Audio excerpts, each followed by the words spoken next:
गुरु ब्रह्मा गुरु विष्णु गुरु देव महेश्वरा गुरु साक्षात परब्रह्म तस्मै श्री गुरुवे नमः।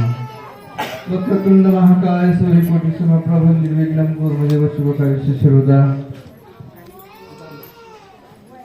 अखिल ब्रह्मांड नायक विश्ववंदे विश्वाराध्य काशी शरण पंचजन्य नतमस्तक। व्यासपीठावर उपस्थित सर्व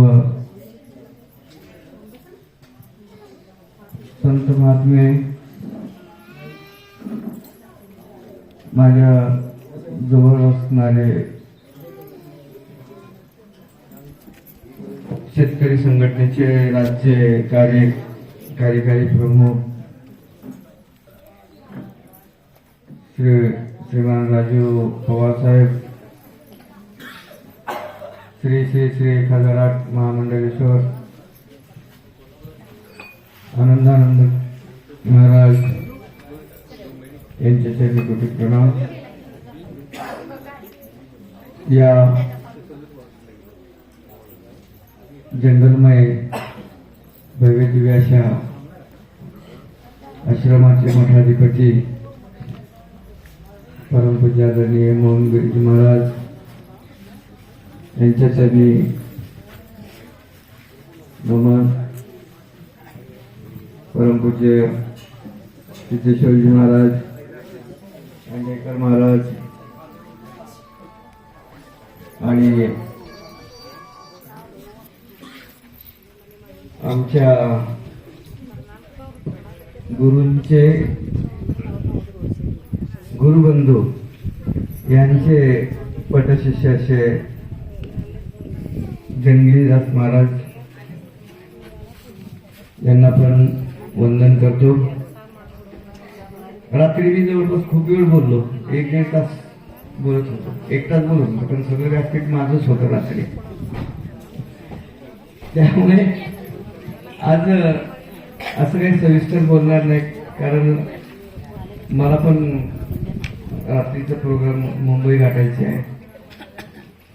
त्यामुळे मी शॉर्टकट कमी ह्याच्यामध्ये बोलून जाईल। रात्रीच्या विषयाला फक्त कंटिन्युटी देतो।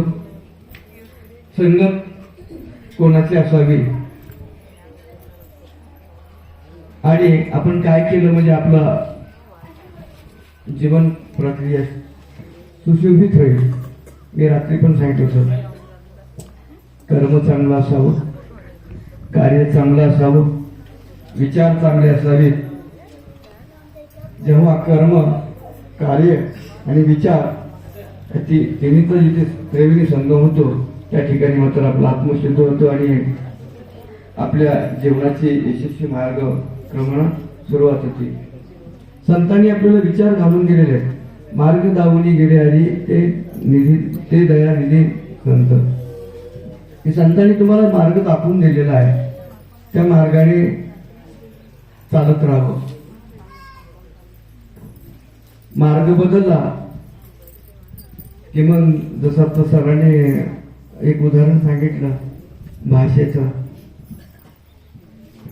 आणि मग फटफजिती होते नाही ज्ञान असलं की। त्यामुळे आम्ही काही जास्त खोलात शिरलोच नाही। हिंदीमध्ये बोलावं तर समजते की नाही, कन्नड आम्हाला समजत नाही, आणि तुम्ही काय बोलताय ते आम्हाला कळत नाही, आम्ही काय बोलतोय ते तुम्हाला कळत नाही। उगाच शेजारचा हसला म्हणून आम्ही हसलो, असं होतं। त्यामुळं प्रत्येक गोष्टीचं कुठं म्हणजे